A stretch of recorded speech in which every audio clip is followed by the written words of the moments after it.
के ज़माने में उसके बेटा हुमायूं कुछ दिन के लिए यहाँ का गवर्नर हुआ और उसने यहाँ मस्जिद बनाई, मिली है हमें। इसमें 1750 के लगभग लिखी गई है। उसमें पहली दफ़ा ये कहा गया कि यहाँ एक मंदिर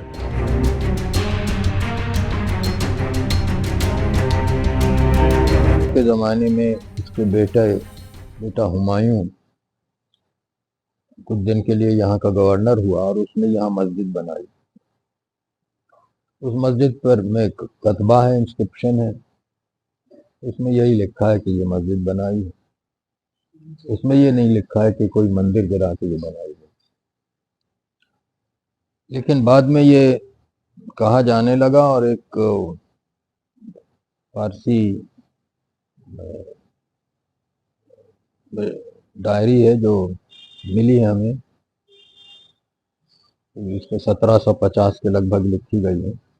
उसमें पहली दफ़ा ये कहा गया कि यहाँ एक मंदिर था, लेकिन जो वहाँ कतबा है, इंस्क्रिप्शन है, उसमें कोई ऐसी बात नहीं करती। वैसे ये संभल दिल्ली सूबे का हिस्सा था और हर सूबा मूलों का सरकारों में तकसीम होता था, बढ़ता था, तो सरकार संभल थी। तो मुगल ज़माने से ही इसकी अहमियत हुई, इम्पोर्टेंस हुई एडमिनिस्ट्रेटिव।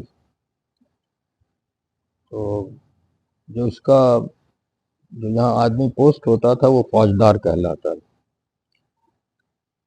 बहरहाल हुमायूं का जहाँ तक मुझे याद है, हुमायूं का नाम है कतबे पर मस्जिद की, तो वो यहाँ ज़रूर इसका क़याम होगा। लेकिन ये कोई ऐसी बड़ी जगह नहीं थी कि इस पर शहजादा पोस्टेड हो या ना। तो हुमायूं का वहाँ होना वाकई थोड़ा सा ताज्जुब का है। बहरहाल कतबा उसका मौजूद है। तो संभल में तुर्क और पठानों के बीच संघर्ष का क्या मामला है? इसके बारे में मुझे कोई इत्तेला नहीं, लेकिन जो जमींदारों की जातियां हैं वो अकबर के ज़माने में आईन अकबरी में मेंशन है। इस वक्त में नहीं याद है मुझे कि संभल के जमींदार क्या थे। तो बहरहाल अकबर के ज़माने से तो संभल के कुछ महत्वपूर्ण रहा है। संभल में मस्जिद का जो सर्वे किया जा रहा है, तो इससे पहले वहाँ मंदिर था? यदि था तो उसने किसने बनवाया था और फिर उसे तोड़कर मस्जिद किसने बनाई? नहीं, मस्जिद तो हुमायूं का कतबा है, लेकिन उसमें ये नहीं लिखा है कि हमने किसी बुतखाने को तोड़ा है।